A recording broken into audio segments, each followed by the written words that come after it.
சவுக்கு சங்கர் அவர்களின் வழக்கு நேற்று மீண்டும் விசாரணைக்கு வந்தது. இந்த ஒரு விசாரணையில சவுக்கு சங்கர் அவர்களை தற்காலிகமா சிறையில இருந்து விடுவிக்கலாம் அப்படின்னு சொல்லிட்டு நீதிபதி சொல்லிட்டாரு. சவுக்கு சங்கர் அவர்களுக்கு தற்போது உடல்நிலை சரியில்லை, அவருக்கு உள்ள சரியான முறையில் சிகிச்சை தரமாட்டாங்க அப்படின்னு சொல்லிட்டு நீங்க எங்க கிட்ட சொல்றீங்க. ஆனா விக்கிரவாண்டி தொகுதியில மீண்டும் ஒரு இடைத்தேர்தல். இந்த தொகுதியில மொத்த வாக்காளர்கள் எத்தனை பேர் அப்படின்னா 2,34,624 ஓட்டர்ஸ். திமுகவுடைய வேட்பாளர் யாரு, அதிமுக வேட்பாளர் யாரு, நாம் தமிழர் கட்சியுடைய வேட்பாளர் யாரு, பாஜக சார்பில் யார் நிறுத்த போறாங்க அப்படின்றதையும் நம்ம இப்ப பாத்துருவோம்.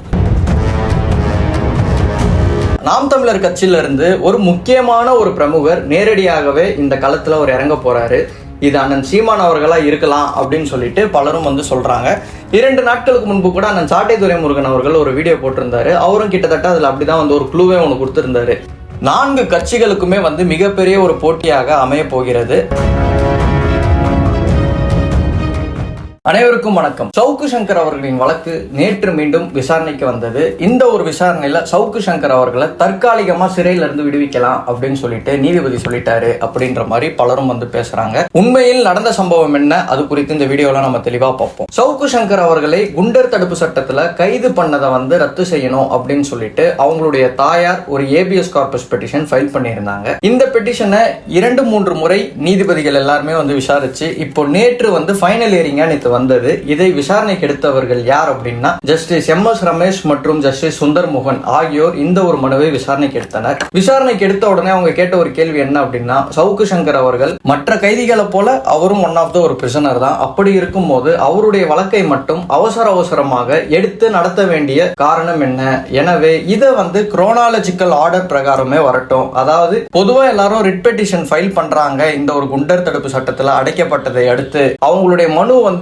பொதுவா ஒரு 2 மாசத்துக்கு அப்புறமோ 1.5 மாசத்துக்கு அப்புறமோ தான் அந்த ஒரு வரிசையில வரும். அது போல சவுக்கு சங்கர் அவர்களின் மனுவும் அந்த வரிசையிலேயே வரட்டும் அப்படின்னு சொல்லிட்டு 56 நாட்கள் இந்த ஒரு வழக்கை தள்ளி வச்சிருக்காங்க. சரி, இப்போ அது வரைக்கும் சவுக்கு சங்கர் உள்ளதா இருக்கணுமா அப்படின்னு கேட்டீங்கன்னா அதுக்குதான் நீதிபதி அவர்களும் ஒரு விஷயத்தை என்ன சொல்றாருன்னா, சவுக்கு சங்கர் அவர்களுக்கு தற்போது உடல்நிலை சரியில்லை, அவருக்கு உள்ள சரியான முறையில் சிகிச்சை தரமாட்டாங்க அப்படின்னு சொல்லிட்டு நீங்க எங்க கிட்ட சொல்றீங்க. ஆனா ஸ்டேட் கவர்மெண்ட், ஆளும் மாநில அரசு இதுக்கு முடிவெடுக்கலாம். அவங்க சவுக்கு சங்கர் அவர்களை தற்காலிகமாக விடுதலை பண்ணலாமா சிறையில இருந்து அப்படின்னு சொல்ற ஒரு டிசிஷன் அவங்க எடுக்கட்டும். இதுக்கு நாங்க பரிந்துரை வேணா பண்றோம் அரசாங்கத்துக்கிட்ட அப்படின்னு சொல்லிட்டு அனைத்து சட்ட விதிகளுக்கும் உட்பட்டு மாநில அரசு அவரை சிறையில இருந்து விடுவிச்சாங்கன்னா, தற்காலிகமாக விடுதலை செஞ்சாங்க அப்படின்னா எங்களுக்கு ஓகே தான், எங்களுக்கு அதுல ஒண்ணும் கிடையாது அப்படின்ற மாதிரி இவங்க கவர்மெண்ட்டுக்கு ஒரு டைரக்ஷனும் ஒன்னு கொடுத்துருக்காங்க. ஆனா ஆர்டர் போடல, நீங்க பண்ணணும் அப்படின்னு சொல்லிட்டு அவங்க கேட்கல. அவங்க ஜஸ்ட் டைரக்ட் பண்றாங்க. இந்த மாதிரி அவங்க கேட்கறாங்க, நீங்க அதுல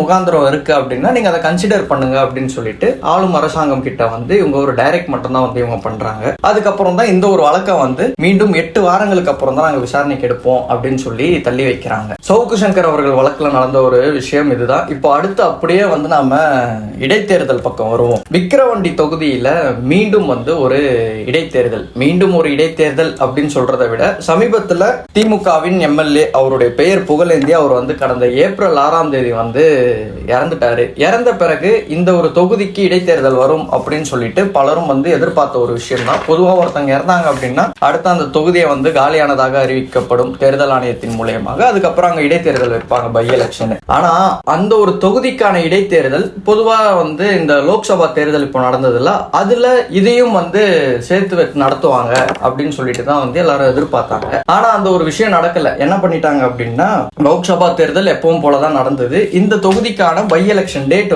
எதுவுமே தேர்தல் ஆணையம் அபிஷியலா அனௌன்ஸ் பண்ணல. தற்போது தேர்தல் ஆணையம் இந்த தொகுதிக்கான அபிஷியல் டேட் அனௌன்ஸ் பண்ணியிருக்கிறாங்க.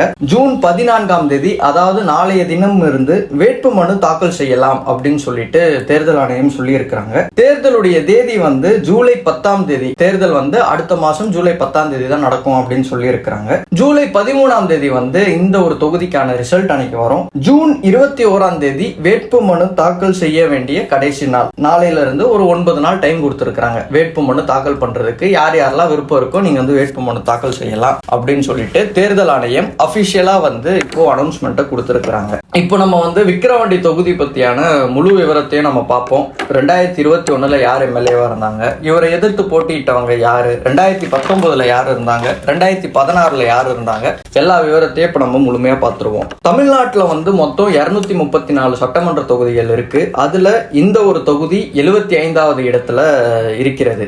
இந்த தொகுதியில மொத்த வாக்காளர்கள் எத்தனை பேர் அப்படின்னா 2,34,624 ஓட்டர்ஸ் மொத்தம் இந்த ஒரு விக்கிரவாண்டி தொகுதியில இருக்காங்க. கடந்த 2021 தேர்தலில் திமுகவுடைய வேட்பாளர் புகழேந்தி அவர்கள் தான் வந்து இங்க வெற்றி பெற்றார். சுமார் 93,730 வாக்குகள் வாங்கியிருந்தாரு. இவரை எதிர்த்து யார் வந்து போட்டியிட்டாங்கன்னா அதிமுகவில இருந்து முத்தமிழ் செல்வன் அப்படின்றவரும், நாம் தமிழர் கட்சியில இருந்து ஷீபா அப்படின்றவங்களும் போட்டியிட்டாங்க. இதுல அதிமுகவுடைய வேட்பாளர் முத்தமிழ் செல்வன் வாங்கிய வாக்குகள் 84,157 வாக்குகள் வந்து இவர் வாங்கியிருக்கிறாரு. நாம் தமிழர் கட்சியின் வேட்பாளர் ஷீபா அவர்கள் வாங்கிய வாக்குகள் 8,216 வாக்குகள் இவங்க 2021 தேர்தலில் வாங்கியிருக்கிறாங்க. ஆக மொத்தத்துல 2021 தேர்தலில் அங்க வெற்றி பெற்றவர் திமுகவுடைய வேட்பாளர் புகழேந்தி அவர்கள். இந்த புகழேந்தி அவர்கள் தான் கடந்த ஏப்ரல் 6ஆம் தேதி அன்று இறந்துட்டாரு. அதன் அடிப்படையில தான் வந்து இப்போ பை எலெக்ஷன் அந்த ஒரு தொகுதிக்கு வருது. இப்போ அப்படியே 2019 தேர்தலில் வந்து அதிமுகவுடைய வேட்பாளர் முத்தமிழ் செல்வன் அவர்கள் அப்போ வெற்றி பெறாரு. அவர் வாங்கிய வாக்குகள் எவ்வளவு அப்படின்னா 1,13,766 வாக்குகள் அவர் வாங்கியிருக்கிறாரு. இவரை எதிர்த்து அப்போ போட்டியிட்டவர் தற்போது எம்எல்ஏவாக இருந்து மறைந்த திமுகவுடைய வேட்பாளர் புகழேந்தி அவர்களே வந்து அப்போ போட்டியிடுறாரு 2019. அவர் வாங்கிய வாக்குகள் 68,842 வாக்குகள். நாம் தமிழர் கட்சியில வந்து கந்தசாமி அப்படின்ற ஒருவர் போட்டியிடுறாரு. இவர் வாங்கிய வாக்குகள் 2,921 வாக்குகள் மொத்தம் இந்த ஒரு கந்தசாமி அப்படின்றவர் வாங்கியிருக்கிறாரு. ஆக மொத்தத்தில் 2019 தேர்தலில் பார்த்தீங்கன்னா அதிமுகவுடைய வேட்பாளர் முத்தமிழ் செல்வன் தான் வந்து வெற்றி பெறாரு. இவரை எதிர்த்து போட்டியிட்ட புகழேந்தி அவர்கள் அந்த ஒரு தேர்தலில் வந்து அவர் தோல்வி அடைகிறாரு. இப்போ அப்படியே 2016 தேர்தலை பார்த்துருவோம். 2016 தேர்தலில் திமுகவுடைய வேட்பாளர் கே ரத்தமணி அப்படின்றவர் வந்து அங்கே போட்டியிடுறாரு. இவர் வாங்கிய வாக்குகள் அப்படின்னா 63,757 வாக்குகள்.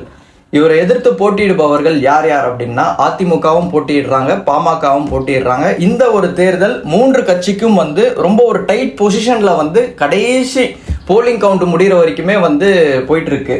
அதிமுகவுடைய வேட்பாளர் வேலு அப்படின்றவர் அங்கே போட்டியிடுறாரு. இவர் வாங்கிய வாக்குகள் அப்படின்னா 56,845 வாக்குகள். கிட்டத்தட்ட வின்னிங் கேண்டிடேட்டுக்கும் இவருக்கும் இருக்கக்கூடிய டிஃபரன்ஸ் அப்படின்னு பார்த்தீங்கன்னா சுமார் ஒரு 6,000 சில்லற ஓட்டு தான் வந்து டிஃபரன்ஸே வருது.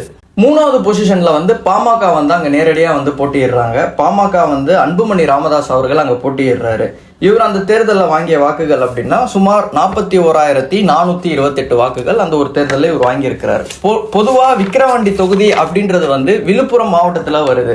விழுப்புரம் மாவட்டம் எடுத்தீங்க அப்படின்னா அதெல்லாம் வந்து பாமகவுடைய கோட்டையாக கருதப்படுகிறது. கிட்டத்தட்ட வன்னியருடைய வாக்கு சதவீதம் அந்த ஒரு மாவட்டத்திலையும் விக்கிரவாண்டி தொகுதியிலும் வந்து மிகப்பெரிய அளவில் ஒரு மேஜரான ஒரு ரோல் பிளே பண்ணுது அப்படின்னு சொல்லிட்டு பல கருத்து கணிப்புகள்ல இருந்து பல ஸ்டாட்டிஸ்டிக்ஸ் ரிப்போர்ட் எடுத்து பார்த்தா நமக்கு வந்து அதுதான் வந்து தெரிய வருகிறது. அப்போ விக்கிரவாண்டி தொகுதியில் இந்த முறை திமுகவில் யார் நிற்பாங்க, அதிமுகவில் யார் நிற்பாங்க, நாம் தமிழர்ல யார் நிற்பாங்க? இந்த முறை பிஜேபியும் தமிழகத்தில் ஒரு பவர்ஃபுல்லான ஒரு கட்சியாக வளர்ந்துட்டு வராங்க.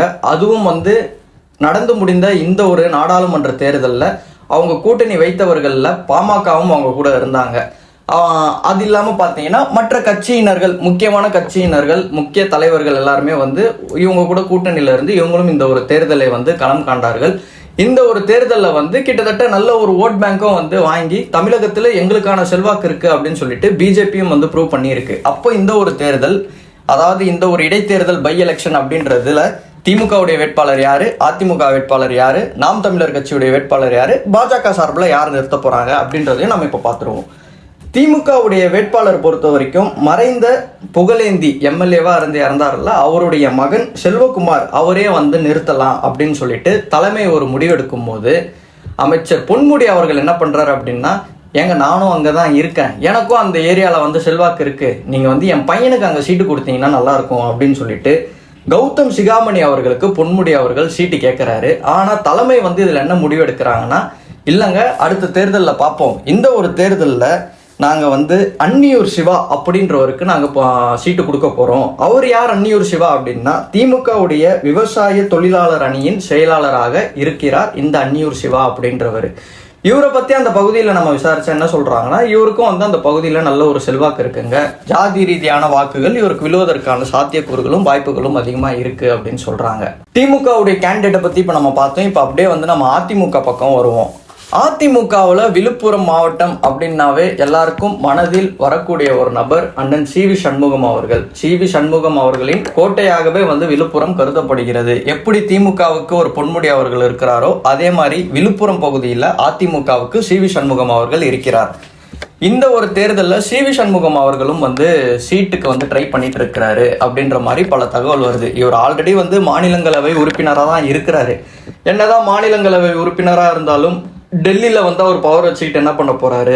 எப்பவுமே வந்து ஸ்டேட் பாலிடிக்ஸ் பண்றது தான் வந்து ஒரு அரசியல் தலைவர்களுக்கு ஒரு நல்ல ஒரு உதாரணம் அப்படின்ற இது இல்லை. எனக்கு வந்து அந்த இது வேணாங்க, நான் வந்து விழுப்புரம்ல வந்து எனக்கு விக்கிரவாண்டி தொகுதிக்கு எனக்கு சீட்டு கொடுங்க அப்படின்னு சொல்லிட்டு சி.வி. சண்முகம் அவர்களும் கேட்பதாக சொல்கிறார்கள். ஆனா ஆல்ரெடி 2021 தேர்தலையும் 2019 தேர்தலையும் முத்தமிழ் செல்வன் அப்படின்றவருக்கு அங்க சீட்டு கொடுத்து இவர் நல்ல ஒரு வாக்கு வாங்கி இருக்கிறாரு.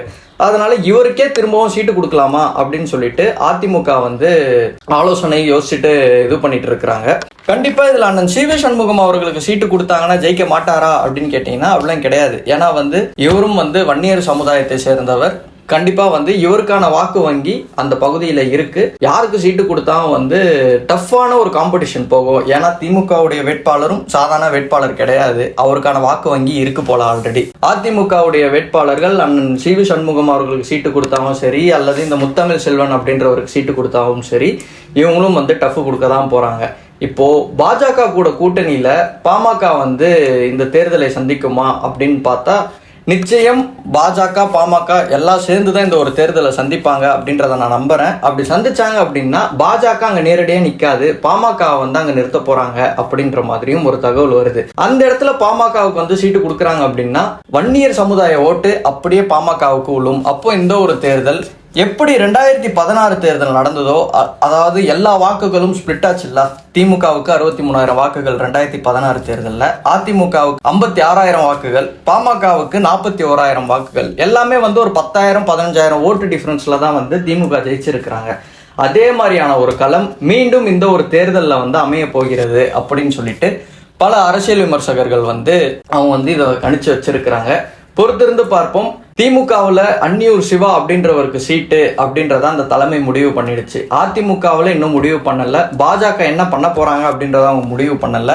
இதுல நாங்களும் எதற்கும் சலித்தவர்கள் கிடையாது அப்படின்னு சொல்லிட்டு நாம் தமிழர் கட்சியும் இந்த நடந்து முடிந்த இந்த ஒரு நாடாளுமன்ற தேர்தலில் 35 லட்சம் வாக்குகள் அவங்களும் வச்சிருக்கிறாங்க. அங்கீகரிக்கப்பட்ட கட்சியாகவும் நாம் தமிழர் கட்சி இப்போ மாறிடுச்சு. அப்போ நாம் தமிழர் கட்சியில இருந்து ஒரு முக்கியமான ஒரு பிரமுகர் நேரடியாகவே இந்த களத்துல ஒரு இறங்க போறாரு. இது அண்ணன் சீமான் அவர்களா இருக்கலாம் அப்படின்னு சொல்லிட்டு பலரும் வந்து சொல்றாங்க. 2 நாட்களுக்கு முன்பு கூட அண்ணன் சாட்டை துரைமுருகன் அவர்கள் ஒரு வீடியோ போட்டிருந்தாரு. அவரும் கிட்டத்தட்ட அதுல அப்படிதான் வந்து ஒரு குழுவே ஒன்று கொடுத்திருந்தாரு. ரொம்ப முக்கியமான நபர், நீங்க யாருமே எதிர்பார்க்காத ஒரு நபரே வந்து நேரடியா வந்து களத்துல இறங்க போறாரு அப்படின்னு சொல்லிட்டு சொன்னாரு.